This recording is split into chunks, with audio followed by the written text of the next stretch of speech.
मैं अकेला ही चला था जानिबे मंजिल मगर लोग साथ आते गए और कारवां बनता गया। ये शेर मातली शहर के ताल्लुका अस्पताल के एमएस डॉक्टर गुलाब कश्मीरी की शख्सियत पर पूरा उतरता है। डॉक्टर गुलाब कश्मीरी का खानदानी काम कस्साब का था। बचपन में एक बार मातली के ताल्लुका अस्पताल जाना हुआ और वहां के डॉक्टर्स का रवैया उनके साथ अच्छा नहीं था और अस्पताल भी सहूलतों से आरी था। उस दिन उन्होंने ठान लिया कि इस अस्पताल की हालत बदलनी है। उसके बाद इम्तियाजी नंबरों से पास होने वाले डॉक्टर गुलाब ने तरजीह अपने आबाई मातली के ताल्लुका अस्पताल को दी और यूं उनकी तायनाती बतौर एमएस यहां हुई। फिर डॉक्टर गुलाब ने इस अस्पताल की किस्मत बदलने की ठानी। आप जनाब अकेले कोशिश करेंगे उस कोशिश की तरह जब हज़रत इब्राहिम अलैहिस्सलाम को जनाब आग में डाला जा रहा था तो उस वक्त जनाब एक चिड़िया अपनी चोंच में पानी लेकर जा रही थी और वो चोंच में पानी जाकर जनाब वो हज़रत इब्राहिम की आग को बुझाने की कोशिश कर रही थी। जब वो ये कोशिश कर रही थी कि लेकिन उसकी वो चोंच के पानी से आग बुझने वाली नहीं थी, लेकिन वो अपना फ़र्ज़ अदा कर रही थी। इसी नज़रिए को लेकर मैं जब हॉस्पिटल की भलाई के लिए ये अस्पताल के जो बिगड़े हुए काम थे उनको अच्छा करने के लिए आगे बढ़ा। मेरा स्टाफ जो पहले काम नहीं करता था अब वो मेरा साथ देता है। अगर वो लोग जो कम्युनिटी इस शहर की जो कम्युनिटी थी इस अस्पताल में आना पसंद नहीं करती थी, वो कम्युनिटी आज अस्पताल को अच्छा समझती है और आज हॉस्पिटल को सपोर्ट करती है। डॉक्टर साहब का काम देख के जो यहाँ के आवाम है और उन्होंने भी काफ़ी डॉक्टर साहब की सपोर्ट की है और उनमें भी बहुत बड़ा जज्बा है। और उसके अलावा जो हमारे यहाँ पे एमपी है एमएनए साहब हैं वो भी कर रहे हैं। उसमें मीर गुलाम अली टालपुर साहब हैं, बशीर हालेपोटो साहब थे पहले, अभी राडा हालेपोटो है, हाजी मोहम्मद हालेपोटो है, उसके अलावा हाजी रिजवान कायम खानी है, डॉक्टर करीम बख्श निज़ामानी वाले हैं और भी जो भी का सपोर्ट कर रहे हैं डॉक्टर साहब को। इसके जो जज्बे को देख के वो बहुत बड़ी सपोर्ट कर रहे हैं और हम भी इंशाल्लाह ताला आगे सपोर्ट करते रहेंगे जो हमारे हाल है और हमारा हाल है। उसके अलावा जो मैं दूसरे बंदों को भी रिक्वेस्ट करूंगा मातली वालों को कि वो डॉक्टर साहब को जो ना सपोर्ट करें। जिला बदीन के ताल्लुका मातली की आबादी 50,000 नफूस पर मुश्तमिल है। मातली शहर और उसके कुर्ब जवार के शहरों में बेहतर तिब्बी सहूलियात न होने के बराबर थीं और इसके लिए हैदराबाद का 55 किलोमीटर का फासला तय करना पड़ता था। डॉक्टर्स और पैरामेडिकल स्टाफ की 100% हाजिरी की जरूरत अपनी जगह। इसके बाद अस्पताल के इंफ्रास्ट्रक्चर और मशीनरी की भी जरूरत थी। हमारा रिसेप्शन काउंटर बहुत ही जनाब ऐसा था कि जनाब जहाँ पे बहुत ज़्यादा रश होती थी और वो गेट के ऊपर ही था। तो उस जो सेंटर था उसको भी मैंने जनाब एस्टेब्लिश करके बाहर की साइड पे एक 2 रो में मेल और फीमेल की रोज़ के लिए मैंने एक डेवलप कर दिया काउंटर, रिसेप्शन काउंटर।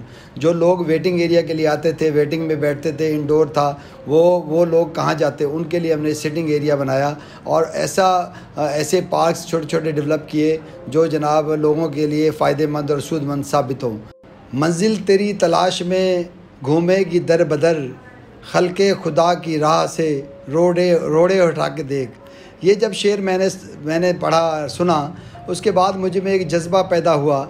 वो जज्बा अदीब रिजवी को देखकर पैदा हुआ, वो जज्बा अब्दुल रहीम गंबट को देखकर पैदा हुआ, वो जज्बा एदी अब्दुल सत्तार एदी को देखकर पैदा हुआ। एक चेयरमैन साहब थे, उन्होंने जनाब जब मेरी हॉस्पिटल को विज़िट करने के बाद मुझे बारिश का पानी बहुत ज़्यादा हमारे यहाँ खड़ा हुआ था तो मुझे उसने एक आइडिया दिया कि जब आप ज़मीन की फिलिंग करोगे तो फिलिंग से ही ये मसला हल होगा। आप जनाब इस हॉस्पिटल में मिट्टी डलवाएं ताकि जनाब ये आपका पानी ख़त्म हो जाए। तो मैंने 10 डंपर मिट्टी के डलवाने की कोशिश की, चेयरमैन साहब ने की। इस तरह हमने एक एक करके 100 डंपर्स मिट्टी के जनाब हॉस्पिटल के लिए डोनेशन में लिए। पेंटर से अपने हॉस्पिटल की पेंटिंग कलर करवा रहा था तो वो बच्चा मेरे पास ऑफिस में आया। ऑफिस में आने के बाद उसने मुझे कहा कि सर मैं आपसे एक बात करना चाहता हूँ, मैं भी अपने माँ बाप के नाम से 1 डंपर मिट्टी का यहाँ से डोनेट करना चाहता हूँ।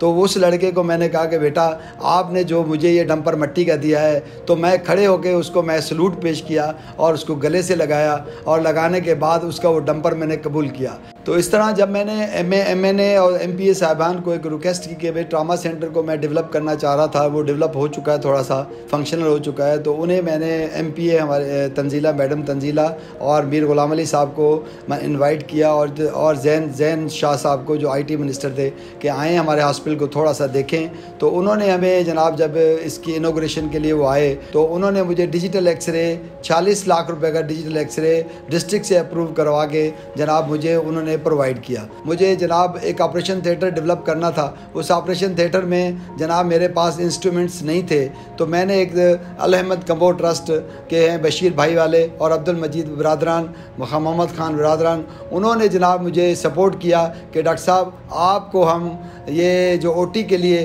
फ़ंड मुहैया करते हैं, तो आप इस OT को एस्टेब्लिश करें और लोगों के लिए शिफा का घर बनाएं।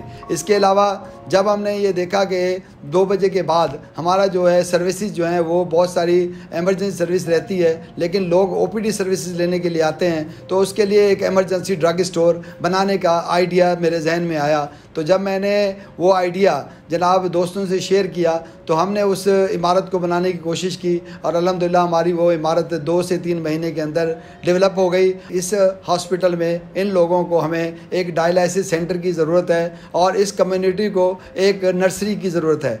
उसकी फंडिंग करने के लिए कोशिश की। ये हमारा सेंटर मैंने जगह तलाश की, कोई ऐसी जगह नहीं मिली जहाँ पे मैंने होमवर्क करके जनाब RO प्लांट लगा सकूँ, जहाँ पे डायलिसिस सेंटर डेवलप कर सकूँ। तो वहाँ के लिए मेल वार्ड और फीमेल वार्ड की रिक्वायरमेंट थी, वहाँ पे जनाब नर्सरी के लिए वार्ड की ज़रूरत थी, मेरे पास इतनी स्पेस नहीं थी।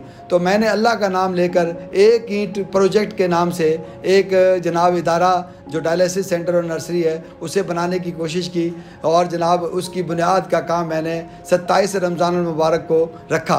तो अल्हम्दुलिल्लाह उसी दिन से जो पैसे आना शुरू हुए, जो बहनें आना शुरू हुई, जो बेटियां आना शुरू हुई, जो भाई दोस्त गैर ऐसा मिले कि विदाउट किसी डिस्क्रिमिनेशन के कि ना उनमें ये था कि हम पंजाबी हैं, ना उनमें ये नहीं था कि हम सिंधी हैं, ना किसी में ये था कि वो पठान हैं, ना किसी में ये था कि हम हाजर हैं। वो सारों ने लब्बैक कहकर जनाब उसमें हिस्सा डाला और अल्हम्दुलिल्लाह 36 लाख रुपए हमें उसकी जनाब उसकी डोनेशन में हमें मिल गए और वो सारे बैंक के अंदर हमने जमा करवाए। जमा कराने के बाद और ये काम तकरीबन 2 से 2.5 महीनों के अंदर अल्हम्दुलिल्लाह उसकी छत का रूफ ट्रीटमेंट भी कंप्लीट हो चुकी है।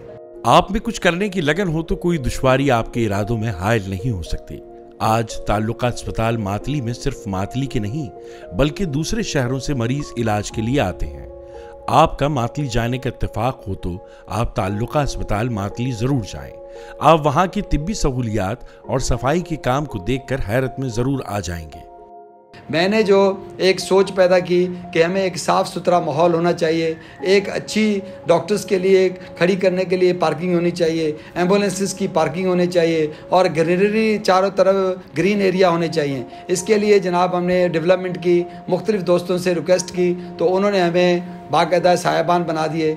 अगर मैं ये कहूँ मैं इस घर को सोने का बना दूं, लेकिन इस सोने का घर बनने के बाद भी अगर ये लोगों के लिए भलाई का घर ना बन सके, ये शिफा का दर ना समझ सके, तो ये मेरी कोशिशें रायगां जाएंगी। अगर मैं गरीबों के दर्द की दवा ना बन सका, अगर मैं मरीजों के लिए शिफा ना बन सका। डॉक्टर गुलाब और उनकी टीम का ये कहना था कि अरबाब इख्तियार की सपोर्ट और मातली के शहरियों का जज्बा ऐसे ही रहा तो वो दिन दूर नहीं कि इस अस्पताल का नाम मुल्क के बड़े अस्पतालों में शुमार किया जाएगा। कैमरामैन अजीम सिद्दीकी के साथ सुमैर माजिद, न्यूज़ 99, मातली।